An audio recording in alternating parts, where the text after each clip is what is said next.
Friends, M R ಲರ್ಡ್ಸ್ ಇನ್ Kannada YouTube ಚಾನಲ್ಗೆ ತಮಗೆಲ್ಲರಿಗೂ ಪ್ರೀತಿಯ ಸ್ವಾಗತ.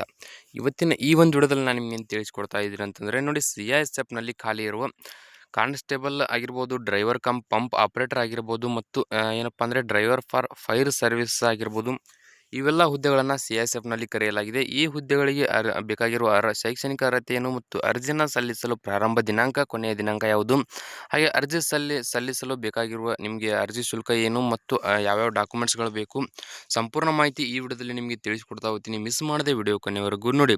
ಹಾಗೆ ವಿಡಿಯೋ ಇಷ್ಟ ಆದರೆ ಲೈಕ್ ಮಾಡಿ, ಮತ್ತು ನೀವೇನು ನಮ್ಮ ಚಾನಲ್ಗೆ ಸಬ್ಸ್ಕ್ರೈಬ್ ಆಗಿಲ್ಲ ಅಂದರೆ ಸಬ್ಸ್ಕ್ರೈಬ್ ಆಗಿ, ಪಕ್ಕದಲ್ಲಿರುವಂಥ ಬೆಲ್ಲೈಕನ್ ಒತ್ತಿ. ಅಂದರೆ ಮುಂದೆ ನಾವು ಯಾವುದೇ ವಿಡಿಯೋ ಬಿಟ್ಟರೆ ನಿಮಗೆ ತಟ್ಟಂತ ನೋಟಿಫಿಕೇಶನ್ ಬರುತ್ತೆ. ಹಾಗೆ ಈ ಒಂದು ವಿಡಿಯೋ ಕೆಳಗಡೆ ಡಿಸ್ಕ್ರಿಪ್ಷನ್ನಲ್ಲಿ ವಾಟ್ಸಪ್ ಚಾನಲ್ ಲಿಂಕ್ ಮತ್ತು ಟೆಲಿಗ್ರಾಮ್ ಚಾನಲ್ ಲಿಂಕ್ ಇರುತ್ತೆ. ಅವುಗಳ ಮೇಲೆ ಕ್ಲಿಕ್ ಮಾಡಿ ಜಾಯ್ನ್ ಆಗಿ. ಯಾಕಂದರೆ ಅವುಗಳ ಮೇಲೆ ಕೂಡ ನಿಮಗೆ ಅಂದರೆ ಅವುಗಳಲ್ಲಿ ಕೂಡ ನಿಮಗೆ ಸಂಪೂರ್ಣ ಮಾಹಿತಿ ಸಿಗುತ್ತೆ. ಈಗ ಇಲ್ಲಿ ನಿಮಗೆ ಕಾಣ್ತಾ ಇರ್ಬೋದು, ಸೆಂಟ್ರಲ್ ಇಂಡಸ್ಟ್ರಿಯಲ್ ಸೆಕ್ಯೂರಿಟಿ ಫೋರ್ಸ್ CISFನಿಂದ ಬಂದಿರೋ ಇದೊಂದು notice. Recruitment of constable or driver and constable or driver cum pump operator, driver for fire services in CISF 2024.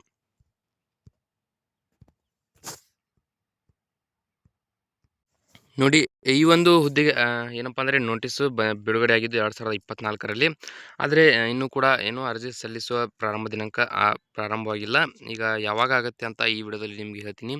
ಏನಪ್ಪ ಅಂದರೆ ಇಲ್ಲಿದೆ ನೋಡಿ, date of submission of online application 3/2/2025 to 4/3/2025. ಅಂದರೆ ಈ ಒಂದು ಹುದ್ದೆಗೆ ಆನ್ಲೈನ್ ಮೂಲಕ ಅರ್ಜಿಯನ್ನು ಸಲ್ಲಿಸಲು ನೋಡಿ 3/2/2025ರಿಂದ 4/3/2025ರವರೆಗೆ ಕೊನೆಯ ಅವಕಾಶ ಇರುತ್ತೆ. ಇದರ ಒಳಗಾಗಿ ನೀವು ಈ ಹುದ್ದೆಗಳಿಗೆ ಅರ್ಜಿಯನ್ನು ಸಲ್ಲಿಸಬಹುದು. ಹಾಗೆ ಇಲ್ಲಿ ತಿಂಗಳ ವೇತನನ ನೋಡ್ತಾ ಹೋದರೆ ಇಲ್ಲಿ ನಿಮಗೆ ಕಾಣ್ತಾ ಇರ್ಬೋದು, ತೋರಿಸ್ತೀನಿ ನೋಡಿ.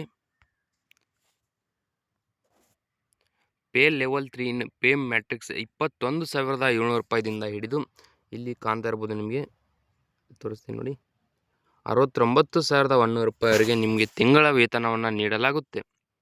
ಅಂದರೆ ಸೆಲೆಕ್ಷನ್ ಆದಂಥ ಅಭ್ಯರ್ಥಿಗಳಿಗೆ ತಿಂಗಳ ವೇತನ ಇರುತ್ತೆ.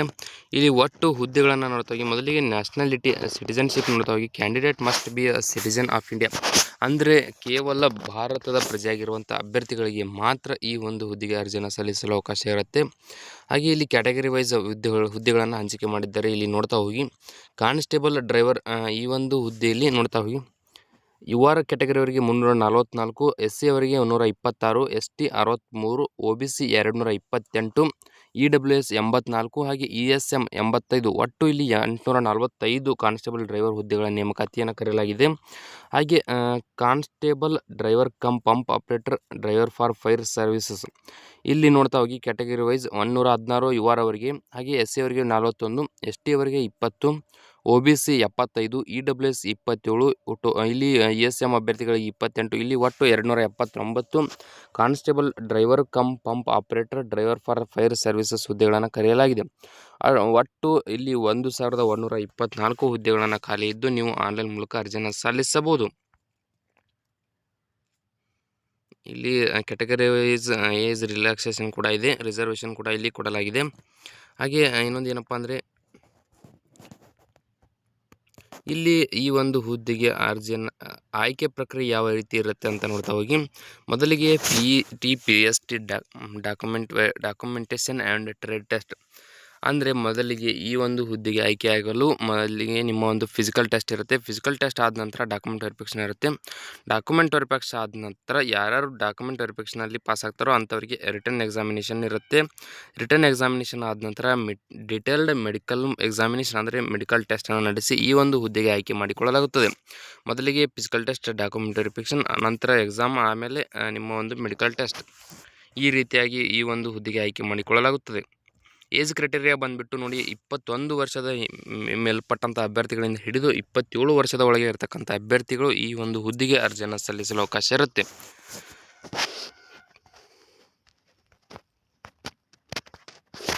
ಹಾಗೆ ಇನ್ನೊಂದೇನಪ್ಪ ಅಂದರೆ ಇಲ್ಲಿ ನೋಡ್ತಾ ಹೋಗಿ,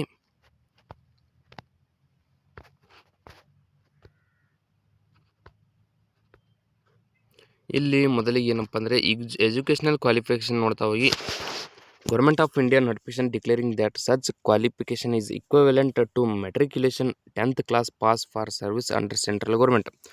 ಅಂದರೆ ಏನಪ್ಪ ಅಂದರೆ ಸೆಂಟ್ರಲ್ ಗೌರ್ಮೆಂಟದಲ್ಲಿ ನೀವು 10ನೇ ತರಗತಿನ ಪಾಸ್ ಆಗಿದ್ದರೆ ಈ ಒಂದು ಹುದ್ದೆಗೆ ಅರ್ಜಿನ ಸಲ್ಲಿಸಲು ಅವಕಾಶ ಇರುತ್ತೆ.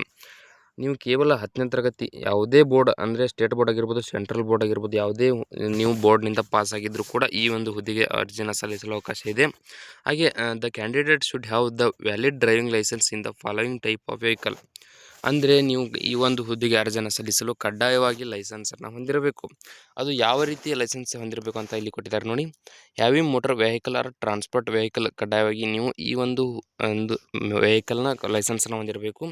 ಹಾಗೆ ಲೈಟ್ ಮೋಟರ್ ವೆಹಿಕಲ್ ಮತ್ತು ಮೋಟರ್ ಸೈಕಲ್ ವಿತ್ ಗೇರ್, ಇವೆಲ್ಲಗಳನ್ನು ನೀವು ಏನಪ್ಪ ಅಂದರೆ ಲೈಸೆನ್ಸ್ಗಳನ್ನು ಹೊಂದಿದರೆ ಮಾತ್ರ ಈ ಒಂದು ಹುದ್ದೆಗೆ ಆಯ್ಕೆ ಮಾಡಿಕೊಳ್ಳಲಾಗುತ್ತದೆ. ಇಲ್ಲಿ ನೋಡಿ, number of person under the age of 18 years shall drive a motor vehicle in any public place. No person under the age of 20 years shall drive a transport vehicle in any public place. ನೋಡಿ, 18 ವರ್ಷದ ಒಳಗಿರ್ತಕ್ಕಂಥ ಅಭ್ಯರ್ಥಿಗಳು ಯಾವುದೇ ರೀತಿ motor ವೆಹಿಕಲನ್ನು ಪಬ್ಲಿಕ್ನಲ್ಲಿ ಚಲಿಸುವಂತಿಲ್ಲ. ಹಾಗೆ 20 ವರ್ಷದ ಒಳಗಿರ್ತಕ್ಕಂಥ ಅಭ್ಯರ್ಥಿಗಳು ಯಾವುದೇ ರೀತಿ ಟ್ರಾನ್ಸ್ಪೋರ್ಟ್ ವೆಹಿಕಲನ್ನು ಪಬ್ಲಿಕ್ ಪ್ಲೇಸ್ನಲ್ಲಿ ಚಲಿಸುವಂತಿಲ್ಲ ಅಂತ ಇಲ್ಲಿ ಕೊಟ್ಟಿದ್ದಾರೆ.